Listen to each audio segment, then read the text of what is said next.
The US has covered up Israel's deliberate attempt to starve Gaza, its population, of both food and medicine, as well as the other essentials of life, directly causing what the US knows is one of the worst humanitarian catastrophes on the face of the earth.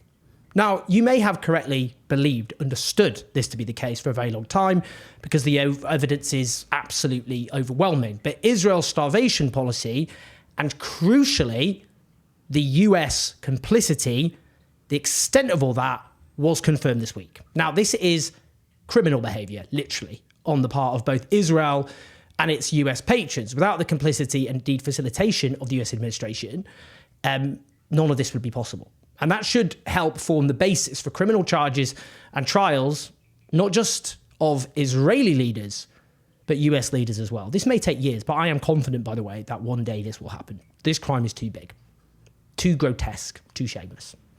Now, there are new reports in the US investigative journalism outlet ProPublica, which bears the headline, Israel deliberately blocked humanitarian aid to Gaza. Two government bodies concluded. Antony Blinken rejected them. Antony Blinken, of course, is the US Secretary of State, who has played the key role, along with Joe Biden, from the US administration side, of justifying Israel's war crimes and crimes against humanity, its genocidal onslaught, muddying the waters to deflect responsibility from Israel, not least in pretending that Israel, for example, intends to agree to ceasefire deals it had no intention ever of agreeing to, as well as hand-wringing for US domestic consumption, not actually putting any meaningful pressure on the Israeli state to prevent these hideous atrocities. Here are some crucial details. The United States Agency for International Development, USAID, is led by Samantha Power, a Democrat who was US ambassador to the United Nations under Barack Obama. In the spring, they delivered their assessment to Antony Blinken that Israel was deliberately blocking deliveries of food and medicine. They specifically sent Blinken a 17-page memo which described, for example, Israel's interference with aid efforts. Well, that's one way of putting it. The mass slaughter of aid workers, destroying agricultural structures, routinely turning away aid trucks full of food and medicine, leaving them stockpiled less than 30 miles across the border in an Israeli port, including enough flour to keep 1.5 million Palestinians fed for a considerable period of time, for months.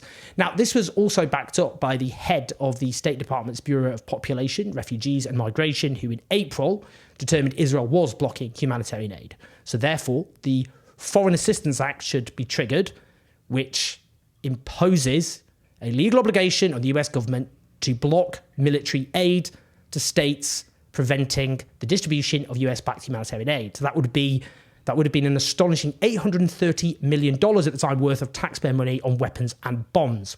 Now, we know, of course, famine has broken out in Gaza. Children have literally been dying. It's not just famine, it's all the other basics, like medicine. And the destruction of the hospital system alone, that itself imposes a catastrophic human cost on a daily basis. Death sentences, huge numbers of death sentences every day. Now, USAID concluded correctly that Gaza is one of the worst humanitarian catastrophes in the world. Now, in response to the story, the US administration claimed that they had put pressure on the Israeli government. But as ProPublica notes, whatever concessions have been won, the aid going in is still just as inadequate as when both USAID and the State Department Refugee Bureau made these assessments.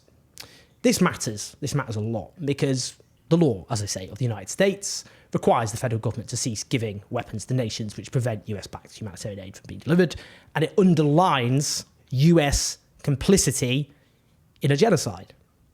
Now, Blinken was asked about these reports on US cable news. Let's have a listen. Mr. Secretary, ProPublica has determined that two agencies found that Israel is deliberately stopping humanitarian aid from getting to civilians. And as you well know, the U.S. government says that it has to restrict supplying weapons to a country that does this type of thing. Why have we not done so? Yeah. So this is actually pretty typical. We had a report to put out on the humanitarian situation in Gaza and what Israel was doing to try to make sure that people got the assistance they needed. And I had different assessments from different parts of the State Department, from other agencies that were involved, like USAID. My job is to sort through them, which I did, draw some conclusions from that, and we put out our report. And we found that Israel needed to do a better job on the humanitarian assistance. We've seen improvements since then. It's still not sufficient. There was no follow-up there, I would note, which is a terrible failure of journalism. But what is the claim here? USAID in particular is the key US international aid agency. It's official aid agency. The fact is Blinken overrode what they said. Is he saying they're lying? Mistaken? How would he know better than them? On what grounds? Who else gave him information which contradicted what they said, given it is corroborated by multiple independent aid agencies and experts across the board? It gets worse, much worse. The Atlantic is a so-called centrist American publication. Its editor is actually a former IDF prison guard. That's the Israeli Defense Forces. You can hardly accuse this publication of having some anti-Israel agenda, though, of course, Israeli propagandists claim anyone who doesn't propagate Israeli lies and deceits are Hamas. Let me read from this story by Franklin Foer, entitled "The War That Would Not End," because it is instructive. It concerns a visit by Blinken to Israel last October. It reads as follows. Before he landed, he felt sure that the Israelis would accede to allowing trucks full of basic goods to enter the Strip. In the parlance of diplomacy, the agreement was pre-baked. But when Blinken visited Netanyahu, the Prime Minister balked. Netanyahu told Blinken that he would negotiate the matter with Biden when he arrived in 2 days. Blinken replied that the president wouldn't board a plane without a humanitarian agreement in place. It was lunchtime and Blinken retreated to the acting ambassador's home in Jerusalem, hoping that Netanyahu would reconsider in his absence. At 6 p.m, Blinken met Netanyahu at the Kiryat. But the hours apart had done nothing to resolve the differences. Netanyahu kept arguing, his hands were tied. I've got people in the cabinet who don't want an aspirin to get into Gaza because of what's happened. Ministers wanted to inflict collective punishment. That's not me, he added, but that's people in my coalition. Well, firstly, bollocks from this obsessively deceitful man, Netanyahu. He is the Israeli Prime Minister. He is responsible, of course, for the decisions taken by his government. He's just tailoring his message here for an audience, in this case. An American politician who fears US public opinion and feels he has no choice but to try at least claim he's trying to extract concessions. The fact is the US knew from the start what Israel was doing, and they continued to provide limitless support, not least in the form of weapons. This hand-wringing was all that it was, hand-wringing. Now, the fact is it was very clear from the very beginning that the Israeli state intended to deliberately starve the Palestinian people, not just of food, but of the very basic essentials of life in general. Now, what's so infuriating about this, just being gaslit into oblivion, is you do not need to do some digging into secret Israeli files to uncover this truth. The Israeli state just went out and said it from the start, over and over again.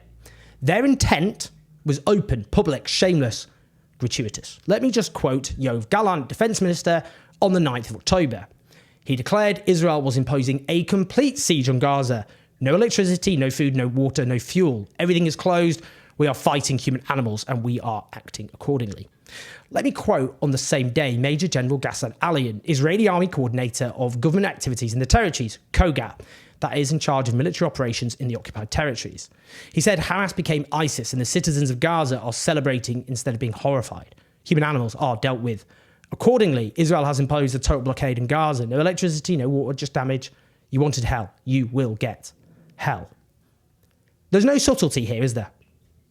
But the Western media failed over and over and over again to not only report, I would say, and note many of these genocidal statements, but to give them the due prominence they deserved, and crucially, to frame their coverage around these statements of intent, which turned out to be a completely precise guide to what the Israeli state went and did.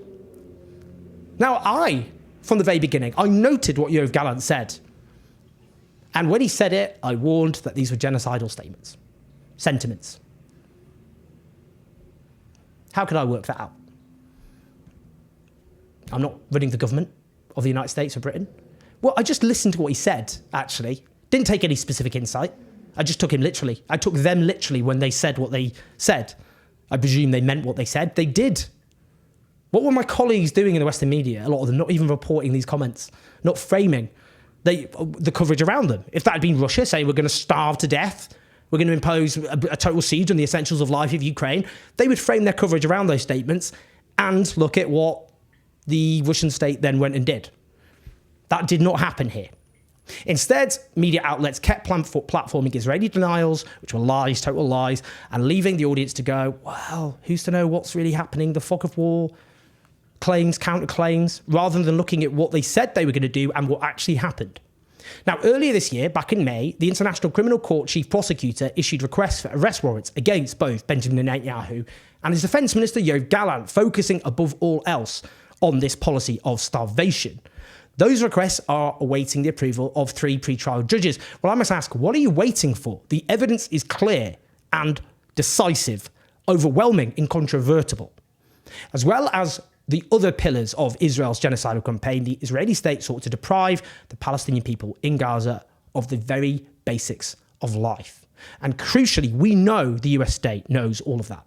And that's why it's not just Netanyahu and Gallant who belong in the dock, but also Secretary of State Antony Blinken and President Joe Biden. We must never give up fighting for justice for one of the greatest crimes of our age. If I sound angry, it's not contrived. I am. And not just with these politicians, but with much of the Western media. Actively complicit, accomplices in genocide. Doesn't get worse than that, does it? Doesn't get lower than that. And we have to hold these politicians to account. They took the decisions. But without the Western media and the way they framed all of this, or rather how they didn't frame all of this, and crucially, not just the deceit on behalf of Israel, but the lies of omission, unforgivable. And so many have died, been killed as a consequence. Can't let them get away with it. Please like and subscribe, leave your thoughts, your comments. Keep the show on the road at patreon.com/owners84. We've got loads to come, and I look forward to showing you. Share the video as ever. I'll speak to you soon.